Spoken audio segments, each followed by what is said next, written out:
machelo kendo nyako RAMOGI marwakni machiegni mar yudo weche manyien mag kagi kacha kokalo RAMOGI TV mabende waikoni mopogore opogore mosetimore ka kod kacha omiyo kamoro moro maintie ber koda chakruok nyaka giko. Nyinga en George Bati. Ka wachako kod weche manyien wang'iyo motenore kod weche mag thieth to kod tudruok mar weche thieth gi counties. Duol mar governors oseyo jatend migawo mar thieth Susan Akumicha kuom chiwo twak e od bura motenore kod weche mag thieth ka ok okawo pachgi. Governors go wacho ni paro mar twak ma ochwal e od burano oting'o weche mamulo weche mag omenda mag thieth kod nonro margi kendo dhi ataro mar chenro mag thieth e kaunti. Jatend migawo Akumicha kata kamano wacho ni governors biro yudo obok man kod nonro ma ochwal e twak ma kamano ni mar nonro no wuok e lipode manitiere migawo mar thieth. The team has retreated to write a report. So once the report is ready, we shall be sharing with the youth.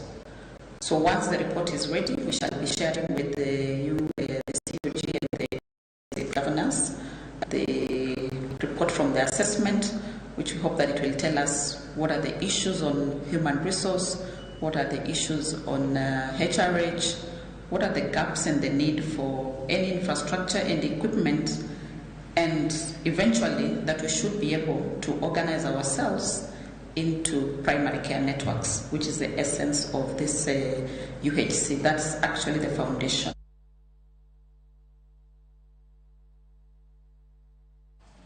Kawadhi nyime ni duol ma ochune kedo kod mibadhi e pacho ka EACC ogolo siem ne 10 counties ma pacho ka e wi apise ma gichuogo. Siem no biro e kinde ma counties moko osebedo ka juogo apise moko oko mar chik matayo kaka onego ndik jotich mag county. Kaluwore go boke ma ochiwne duol mar Transition Authority kod mano marango osara mar jotije piny owacho SRC, apise ma onego bedie counties oting'o jatend jotije apis governor. Apise mamoko gin mag josom paro e weche mag ochumi, siasa, chike kaachiel kod apisi director ma ochung' ne weche mag fwambo. Jotije mamoko makonyo apis governor kaka jating' ndai, jagoro, jatedo, dereba, jaote kod jarit dala bende owal gi chike mapacho ka. EACC omedo wacho ni counties mamoko osebedo ka ndiko jotije moko ataro mar chik kata ka ok giyudo puoth kowuok kuom board ma ochung' ne ndiko jotije mag county miluongo ni County Public Service Board. Siemno bende ochiwne governors machano ndiko jotije e tok chik ma oketi ni gibiro ting'o ting' mar lal mag omenda kata tiyo kod omenda e yo ma ok ochan. County ma Wajir en achiel kuom counties ma oseyangi ne ondiko e tich josom paro ya apise mag governor maromo 51. The Constitution envisages that we are to be the enablers for the realization of its aspirations. We are to utilize the law to effect positive social change. We can and we must be enablers of the values and principles of governance that are embodied in the Constitution. I'm equally proud of and grateful for the significant change in our physical facilities through the construction of courts countrywide. This has been an area of great challenge, ranging from the lean supervisory capacity, insufficient funding resulting in project delays in exchequer releases, which hampers payment to contractors. RAMOGI mana achiel kuom sigana ma wan go kama nitiere ng'ur ma bad migawo mar doho koro ogolo kwayo ne ok owinjo bed ni piny owacho donjore yo moro amora kod chenro mag tich mag doho. Kaka naseng'isi motelo nyako RAMOGI kotenore kod weche mag mibadhi ni duol ma ochung' ne kedo kod mibadhi e pacho ka EACC ogolo siem ne 10 counties ma pacho ka e wi apise mag ichuogo. Siem no biro e kinde ma counties moko osebedo ka juogo apise moko mag chike matayo kaka onego ataro mar chike matayo kaka owinjo bed ni ndiko jotije mag county. Kaluwore go boke ma ochiw kod duol mar Transition Authority kod mano marango osara mag jotije mag piny owacho, apise ma onego bedie counties oting'o jatend jotije apis mar governor. Apise mamoko gin josom paro e weche mag ochumi, siasa, chike kaachiel kod apis director mochung' ne weche mag fwambo. Jotije mamoko makonyo apis governor kaka jating' ndai, jagoro, jatedo, dereba, jaote kod jarit dala bende owal gi chike mapacho ka. EACC omedo wacho ni counties moko osebedo ka ndiko jotije moko ataro mar chik kendo ka ok opuoth kod board mochung' ne ndiko jotije e counties miluongo ni County Public Service Board. Siem no bende ochiw ne governors machano ndiko e tich. Jotije tok chik ma oketi ni gibiro ting'o ting' mar lal mar omenda kata tiyo gi omenda e yo ma ok ochan. Kaunti ma Wajir en achiel kuom counties ma oseyangi ni ne ondike tich josom paro mag gavana maromo 51.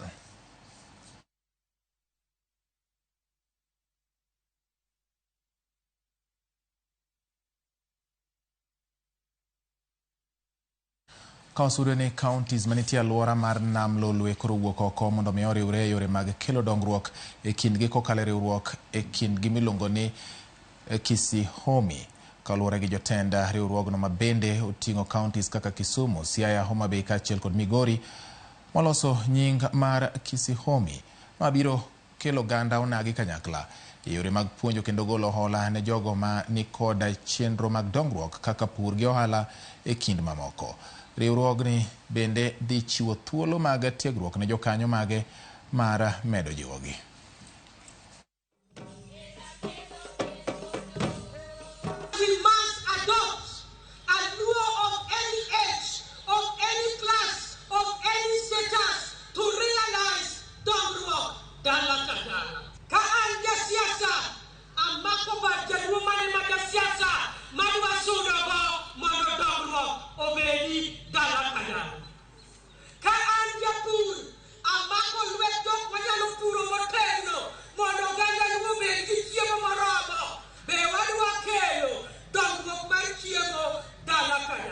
We don't have jobs as we speak, but we can create jobs. Vijende wani oko, nyathina tiyo Nairobi, nyathina tiyo Mombasa, nyathina tiyo kanye.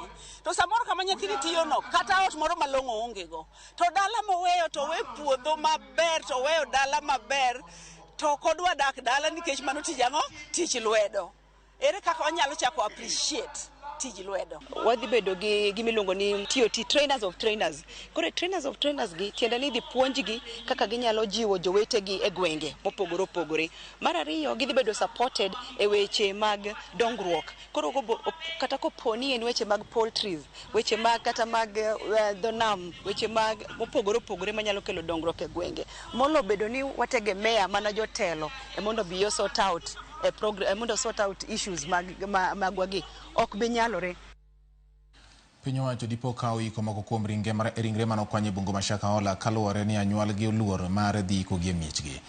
Jakanyo mar riwruok mar Haki Afrika Mathias Shipeta owacho ni pod gimedo yudo ringre mamoko e bunguno kaluwore bende nitie ni ringre moko dipo ka ok giyudo. Nyaka sani ringre ji maromo 429 duto osekunye bungu ma Shakahola chakre dwe mar adek mar higani. Chenro mar timo nonro ne ringrego pod dhi nyime. Fresh revelations zinaonesha ya kwamba we might have more bodies. We might get more bodies in Shakahola. Kulingana na ile tu pite tu zile za pale ndani, tukaweza kupata shallow grave ambayo ndio huo mwili mmoja ambao tumefanyia postmortem leo, na kulingana na vile statistics zinaenda, so far ni 429 bodies ambazo zimefanyiwa postmortem, with many other more bodies expected to be found in Shakahola. It is shocking na bado ni jambo ambalo linatushtua sisi kama nchi, kwa sababu hatujui prosesi hii itaisha mwezi gani. Sasa tumefika mwezi wa Septemba, huenda tukaenda paka mwezi wa Disemba tukiendelea kutafuta mili, na huenda pia tukawacha mili mingine ambayo labda hatutaweza kuipata katika sehemu ile ya Shakahola. As we go on, sasa wameanza process ya embalming ili mili ile isiweze kuharibika zaidi, kwa sababu kuna haja ya kwamba sasa baada ya kufanya DNA tutaweza kuunganisha familia na mili ambayo iko pale. Na tatizo ambalo liko sasa ni kuwa familia za wale ambao walipoteza watu wao, wengine huenda hawataki kwenda kuchukua mili ama kwenda kuzika katika kule nyumbani. Kwa hivyo bado tutabidi tutafute familia hizo ili tuweze kupata consent ya kuweza kuwazika labda Shakahola ama pale mahali ambapo itakuwa imetengwa na serikali. Seche ma chenro mar ndiko jodongo, nyithikie kod joma ni kod ng'ol e bwo chenro mar sirkal miluongo ni Inua Jamii dhi nyime e kaunti ma Busia, siem magero gol ne rowere majendeke mawuondo jodongo kosemigi omenda. Komishona mar kaunti ma Busia Kipchumba Ruto kwayo jodongo mondo obed motang' ahinya kata kod anyuola magi makonyogi e golo omenda e simbegi mondo kik kwalgi. Omenda mar Inua Jamii en mano mageto jolo jodongo, nyithi kiye kod jok modak kod ng'ol, to thothgi gin jomojwang'. Kwamba huyu mtoto ni wa fulani na kweli huyu hata tajiri anasajiliwa. Hiyo nayo ni exception. Tuko na mradi ya watoto. Kila mzee anasajiliwa isipokuwa ule ambaye ako kwa pension. Analipwa pension, huyo hawezi sajiliwa, lakini mwingine yeyote ambaye amefikisha miaka 70 kwenda juu anasajiliwa katika huu mradi. Then ya mwisho, programu ya mwisho ni wale ambao wanaishi na ulemavu.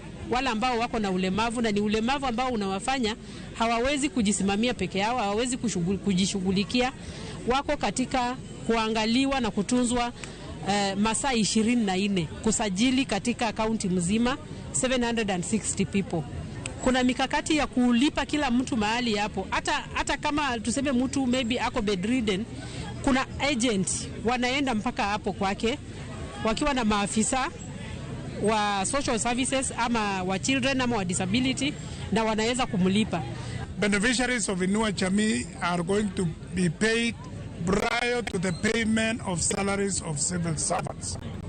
And then the government is saying that nobody, beneficiaries should travel more than 6 kilometers from their home, from their place of business. And then they are going to use the M-Pesa banks.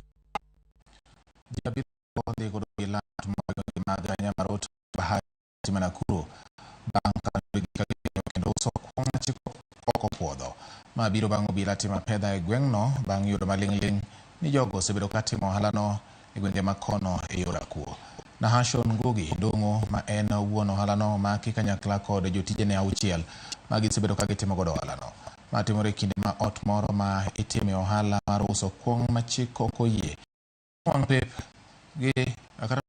gi jodak ma Nyamaroto wang' pep gi jodak ma Nyamaroto chieng' juma mokalo. Apedha mar ohala kuong' miuso chik pod dhi nyime gwengego. We were able to come to this house where the house that looks residential has been converted into a manufacturing den of illicit alterated liquor. We have found that they mix ethanol and package that as liquor to go to the market. We are in the process of arresting the owner. He has not. We have leads that are going to lead us to get the owner, but we have arrested those who are employed and who are working here, about 6 people who are employed and who are doing this illegal business. This is a residential area. The owner of the premises has not been identified, but we are looking for him. And we are also urging our people, the landlords, make sure that when you lease your house, you know the person who is leasing and the kind of business they are doing in those residential places. Don't just collect rent and leave illegal business to thrive in your premises, because if you are found, you'll also be arrested because you'll be abating crime. Obila e boma ma Narok dinone kurutu moro bang' yude gi opande ma bandia e chenro mar manyo jolweny manyien ma koro dhi nyime. Colonel David Mwangi ma en apisa maduong' e chenro mar ndiko jolweny manyien oyango ma kurutu no bende osebedo gi tim machalo kamano ka koro oyangore ni kata higa mokalo ne otemo tiyo kod opande ma bandia. Ikindego Mwangi opwoyo joma wuok oko mar chopo e ndikruok mar donjo e lweny, kwayo ruodhi kod jolupgi mondo dhi nyime gi loso gi jopiny mondo wuog oko karomgi e manyo chenrogo. Chenrono ne ochakore kinyi ma kawuono kar saa 12 ka ng'wech mar kilomita 5 e mano yawo pap. We have one candidate who keep on changing his ID card. We have been able to get hold of him. Last year he was here. He was caught. He was handed over to police. And even today when we came, we met the guy. Now he have completely a new ID card with a different ID number. We have taken up that issue with the police, and we are definitely going to follow up the issue so that we are able to understand how is this guy able to procure a new ID card, because he is trying to cheat his way into to KDF. But the good thing is that we have very good intelligence system, and we are able to catch up with the guy.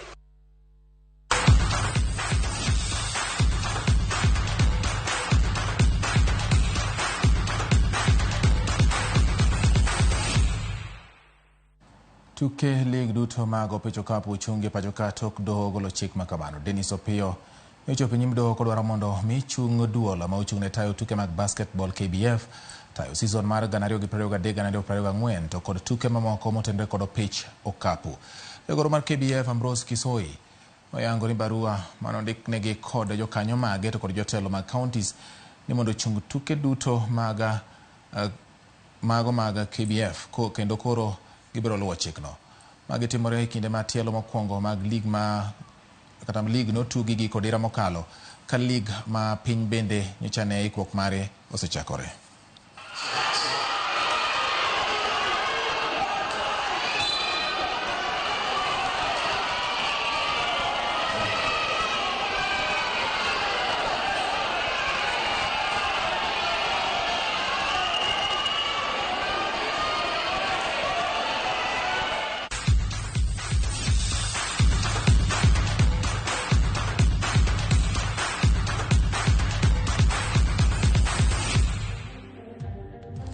Erokamano nyakura mogi kuom keto RAMOGI TV mane giko mar weche manyien ma kagi kacha omiyo kamoro amora ma intie pod wan gi mathoth mamedo ikoni koromo saa 1 gi saa 3 odhiambo. Koro kik idhi mabor, med keto RAMOGI TV mondo ing'e mathoth. Erokamano ahinya ne director mara iluongo ni Bradley mabende osebedo ka miyowa kaka watayo weche manyien gi kendo nyiso ni kwawuok e ma to wadhi e macha. Nyakura mogi Bradley puoch gi pak kendo Nyasaye mondo mi obed kodi nyakura mogi kamoro amora ma intie. Nyinga en George Bati, oriti masani.